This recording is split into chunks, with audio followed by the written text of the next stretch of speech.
Today we're serving up a flavorful twist on a backyard favorite. By combining mushrooms with ground meat, you'll get a juicy, delicious burger with an extra dose of nutrition. And to keep things southern, we're pairing it with some seasoned collard greens. The first step is simple, yet very important. I'm going to wash my hands before we start. Washing your hands with soap and water for at least 20 seconds will prevent the spread of germs from your hands to your family's food. Let's start with our collard greens. I've chopped my Vidalia onion. We'll use half now for the collards and half for the burgers. Next, I'm going to add 1 tablespoon of cooking oil to my pot and heat the pot on medium-high heat. Now we'll add the ½ cup of chopped onion. We'll saute these until the onions become clear and slightly brown. I've rinsed our canned vegetables. Research shows that rinsing your canned vegetables, not just draining them, can reduce the sodium content by up to 40%. In this recipe, we're using canned collard greens and canned mushrooms. I've rinsed both and finely chopped the mushrooms. The mushrooms are the highlight of this recipe. Did you know that September is National Mushroom Month? Mushrooms are a good source of protein and several vitamins and minerals like many B vitamins, vitamin D, and potassium. Now let's get started on our burgers. I'm going to add 1 tablespoon of cooking oil to a pan and heat the pan on medium-high heat. Now let's add the rest of the onions to the pan. We'll saute these until the onions become clear and slightly brown. Now that our onions are browned, I'm going to add my finely chopped mushrooms to the pan and some garlic powder to taste. I'm going to cook this until the mixture is dried out. Now that they're dried out, I'm going to turn off the heat and let it cool. It's time to start mixing our mushrooms with the ground beef. I'm going to grab my medium bowl here, and let's start getting everything together and ready to mix. Let's add 1 pound of thawed ground beef. Since we're handling raw meat in this recipe, I have some important safety tips for you to consider to prevent any cross-contamination from your beef to the rest of your food and kitchen. Handling raw meat improperly can increase your risk of foodborne illness.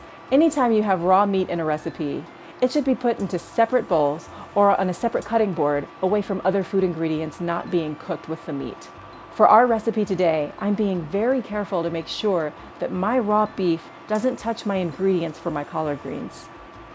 Since the mushroom mixture is going to be mixed with the beef, it's okay if the beef touches the mixture. However, when I cook the burger patties, I'll be sure to use a meat thermometer to check that the internal temperature of my beef reaches 160 degrees Fahrenheit. If you're using ground turkey for this recipe, it should reach an internal temperature of 165 degrees Fahrenheit. Now, let's add our mushroom mixture from the pan, 1/4 teaspoon of garlic powder, and 1/4 of a teaspoon of black pepper into the bowl with the beef. Using your hands, mix the mushroom mixture into the beef so that it's all evenly combined. Now that my burger mixture is all combined, I'll portion it into 4 patties. As I form each patty, I'm placing them on a separate plate to keep it from touching anything else. Anytime you touch raw meat, be sure to rewash your hands with soap and water. Since I'm done forming my burger patties, I'm going to wash my hands before going back to my collard greens. In the pot, I'm going to add my rinsed collard greens, 3 cups of low sodium chicken broth, 1 tablespoon of garlic powder, 1/4 of a teaspoon of onion powder, 1/4 of a teaspoon of salt, 1 teaspoon of black pepper, and 1 tablespoon of white wine vinegar. Now stir until everything is combined and cover the pot with a lid. We're going to let this simmer for about 15 minutes. Let's start cooking the burgers. In the pan used to cook the mushroom mixture, add enough oil to coat the bottom of the pan. I'm going to put this on medium-high heat.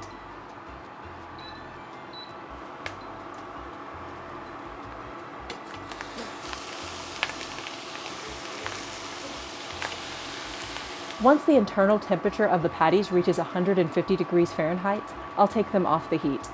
The temperature will continue to rise to 160 degrees after they are taken off the heat for a few minutes.